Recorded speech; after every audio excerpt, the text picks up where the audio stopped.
I just ask you first? How long are you going to be? About 6 or 7 minutes. That's fine, yeah. That's nothing. Show to go and watch. That's nothing, yeah. That's nice. Oh, there's a... That's all right, stopped. Okay. We're ready to roll. So you want to look at the camera? Yeah, if you look at the camera rather than me. It's your moment of fame. Okay. Look at me. Can I just ask you, it's still a black thing that I always ask people to say, it's what's your name and where do you come from, just for the camera at the beginning. What's my name? Oh, where do I come from? Yeah, I've repeated my name is Yankel Feather, and I was born at 66 Stanhope Street, Toxteth, Liverpool. And what was your experience of being gay in Toxteth in the 1950s? Well, we did. Nobody used it. I hadn't. When I was a boy, when I first found out about gay people, nobody called people gay. They were all queer or Nancy boys or puffs or things like that. Gay was a thing that came later. It's a bit of a sophistication, you know. Came from the gay divorce, the gay this, the gay that. I don't know if it was gay people thought the idea, but an adjective became a name. You have very strong memories of that time, don't you? Because you still paint pictures now. What are the sort of strongest memories that stand out for you? Being gay, when I was in the synagogue choir, I used to sing in the choir to earn money so I could get clothes. I mean, I used to get 15 shillings every 12 weeks. And there was a toilet outside the synagogue back door, and every time I went down, somebody would shake their willy at me, and I used to think there was something wrong with me, but eventually, I thought to myself, I must investigate this, and I probably met somebody one day, and I rather liked it. I didn't complain about it at all. That was how I found out about being so-called queer or gay or whatever you call it. Was this something that you felt you had to keep secret at the time, or was it something that you and other people you knew could be quite open about? If I kept it a secret, it wasn't because I was worried about it. It was because other people didn't want to hear about it. It's still the same now. I mean, nobody has a gay brother even now, or nobody has a sister who's a prostitute. It's always other people's brothers and sisters who have those sort of things. Even though people are supposed to be emancipated and supposed to be equal everywhere, it isn't really. It's still an individual thing.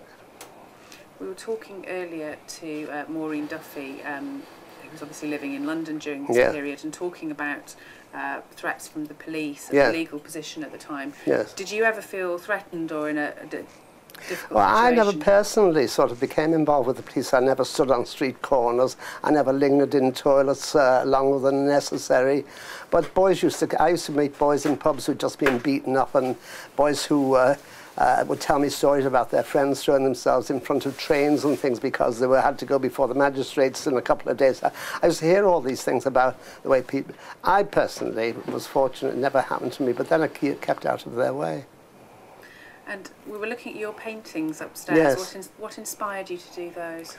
Well, you know, the sort of men lolling around in a toilet, some pretending to be straight and some soliciting, but not so openly, and the sort of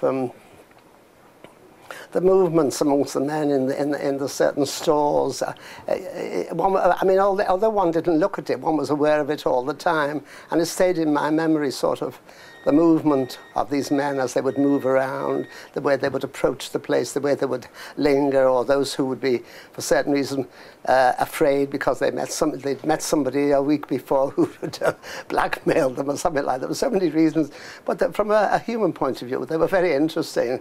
And I remember it very clearly. Yeah, like everything else, I remember.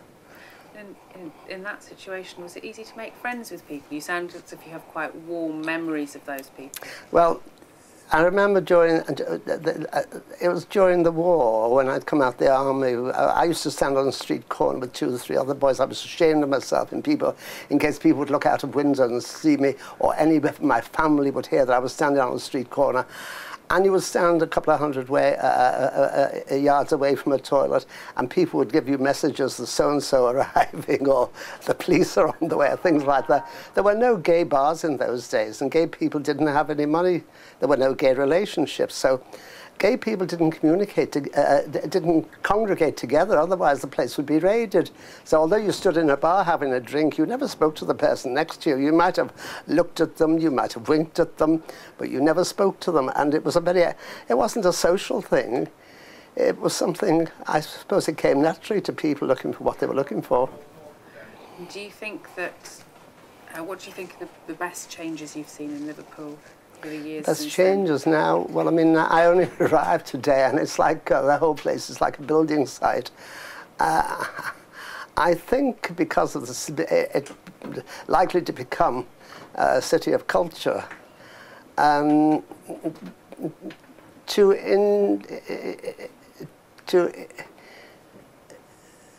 to give it things or to bring things culturally are not so easy. Culture is a thing that usually lasts over a long period of time. There will be buildings, there will be restaurants, there will be clubs and everything. About culture, I just hope it lasts. But then we've got the Walker Art Gallery, we've got the Tate Gallery here, we've got the Blue Coat Chambers. I don't know how many people go to of course more people go to the Walker Art Gallery now than they ever did, probably because of the Tate Gallery, and it's advertised on television, which when I was a boy, I would go into any gallery in Liverpool, London, I would have the whole gallery myself, and people say to me, where did you learn how to paint? Well, I used to go into the Tate Gallery and look at Manet's The Girl at the Folies Bergère, and I could stand there for hours and hours looking at that picture without anybody interfering with me.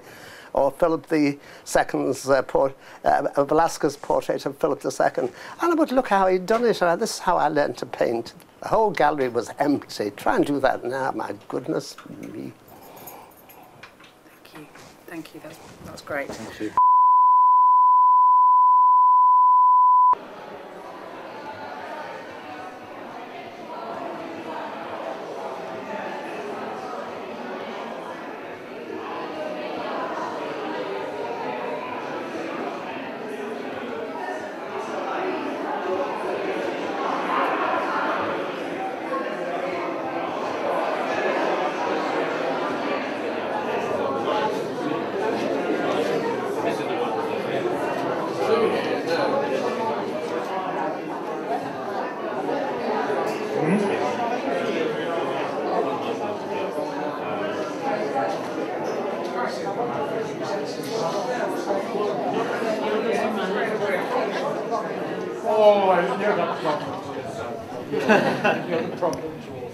But what a wonderful show.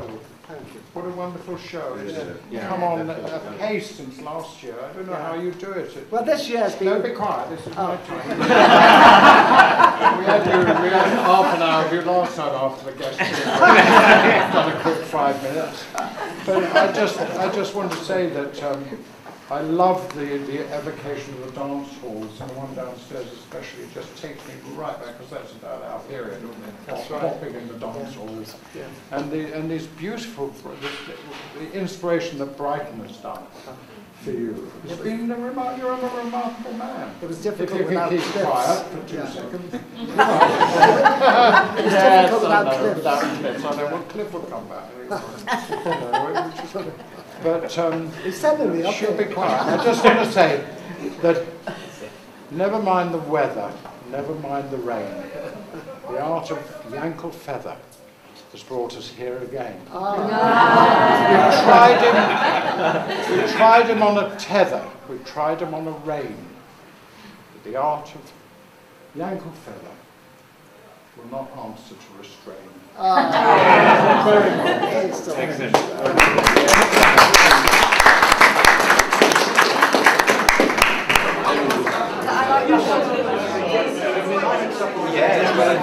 So what do you do? It's a busy night for you. Oh dear, yes. Well, I've had an exhibition here for the last 7 years, and this is the only place really I've exhibited in. Oh really? So what happens is I save the pictures, and once a year I have this exhibition. And obviously people are beginning to collect my work now. But I'm not as well as I used to be, and I'm not as well as I should be. But people tell me I look well. Well, it's a lie, and it's very difficult. I get on a bus, nobody gets up and gives me a seat, and I'm dying, you know. I've always painted, and I've always been considered to be a successful painter, but I never sort of believed in myself enough till about 8 years ago when I met my partner, and he took over all the domestics and the finances and everything, and just allowed me to paint. So for the last 7 years, I've just painted and done bugger all else. So there you are. So this is the 7th? This is the 7th year and possibly the last. But there will be other exhibitions because I've created enough work, and it can go on for another, 50 years. You'll see. What? There'll be more. You'll be around. Yeah. What was the inspiration for this one? What's the title? Well, the inspiration. Yeah. Well, no, the inspiration is just good painting, actually. Good, serious, well drawn, good colour, and lots of movement. You know, sort of lots of energy. And I put my whole life into it. You know, I work from memory, and I've got an extraordinarily good memory. Physically, I'm wearing out, but mentally, I'm getting stronger. So I can work on old paintings I couldn't finish years ago. You know, there you are. Yes. Just what about the edges? Soothing the edges. What's that? Softening the edges. Softening the edges. Well, I don't like anything that's hard-edged, whether it's religion or politics or anything. I don't like hard-edged painting. So everything is soft, like, well, people say, occasionally, my work reminds them from Turner, but more often Raoul Dufy. You know, I always have to think of the Irish Duffy. Raoul Dufy, and they're soft and loose, like me, you know, soft and loose. I think there's a real story. There's a real story behind when you're looking at art. For me, I'm looking at your work. There's a real, it's like memories, isn't it? You know, Terry Frost here. Terry Frost, who died, Sir Terry Frost, said I was a storytelling painting. I don't know whether he meant I tell a story in the painting, or because I'm a good storyteller that I paint. But I could never work it out what he meant by that. Yeah. Thank you.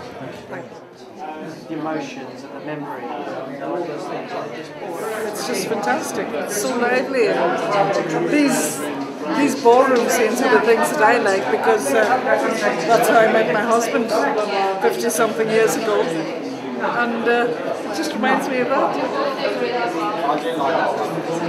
Vibrance, colours. You feel as if you could step into the picture.